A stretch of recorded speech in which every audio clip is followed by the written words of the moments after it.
નમસ્કાર, મારું નામ છે આચાર્ય જાનકીબેન, અહેમદપુર પ્રાથમિક શાળા, પીએમસી ગુજરાત, તાલુકો દહેગામ, જિલ્લો ગાંધીનગર. આ વખતે મારું ઇનોવેશન છે આત્મનિર્ભરતા તરફનું પહેલું પગથિયું પ્રી વોકેશનલ. નવી રાષ્ટ્રીય શિક્ષણ નીતિ 2020 NEP 2020માં વ્યવસાયિક શિક્ષણને પર ખૂબ જ ભાર મૂકવામાં આવ્યો છે. તો આ વખતે મેં મારું ઇનોવેશન વ્યવસાયિક શિક્ષણ પર જ લીધું છે. એક બહુ મોટો મુદ્દો છે. સૌથી પહેલાં અમે અમારા બાળકોને જોયફુલ સેટરડેમાં અવનવી પ્રવૃત્તિઓ કરાવતા હતા.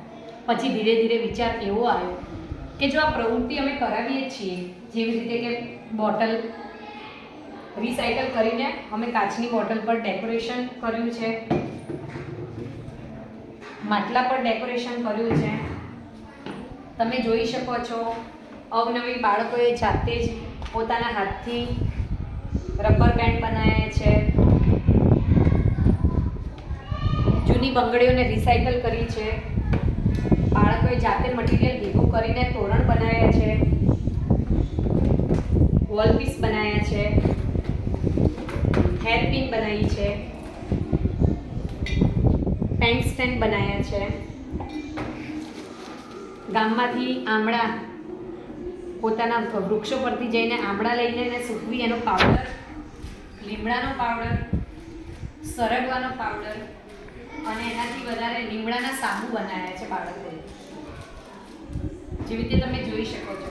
તો અમને એકવાર વિચાર એવો આવ્યો કે જો બાળકો બધું બનાવી શકતા હોય તેને વેચી કેમ ના શકે?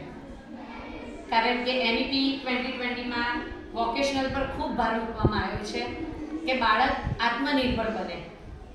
આપણા માનનીય વડાપ્રધાન શ્રી નરેન્દ્રભાઈ મોદીએ આત્મનિર્ભર ભારત તરફ ખૂબ ભાર આપ્યો છે. તો અમે પણ અમારી શાળામાં આત્મનિર્ભર બાળક બને તેના માટે ખૂબ પ્રયત્ન કર્યા છે. જેવી રીતે તમે અહીંયા ફોટામાં જોઈ શકો છો, બાળકોએ આના જે સ્ટોલ બનાવ્યા હતા, આ જે બનાવ્યું છે એના ગામમાં સ્ટોલ બનાવ્યા હતા અને ગામમાંથી વાલીઓ પણ આ સ્ટોલમાં ખરીદી કરવા માટે આવ્યા હતા અને સારું એવું બાળકને વળતર પણ પ્રાપ્ત થયું છે. અને આ અત્યારે હાલની પરિસ્થિતિમાં અમારી શાળામાં આ ઇનોવેશન કાર્યરત છે અને આગામી સમયમાં અમારું આયોજન હજુ થોડું મોટું છે કે એક મોટા પ્લેટફોર્મ પર અવનવા સાબુ બનાવીશું, નવી બધી જ વેરાયટીઝ લાવીશું જે બાળકને આત્મનિર્ભર બનવા માટે પ્રેરણા આપે છે. અસ્તુ. જય હિન્દ, જય ભારત.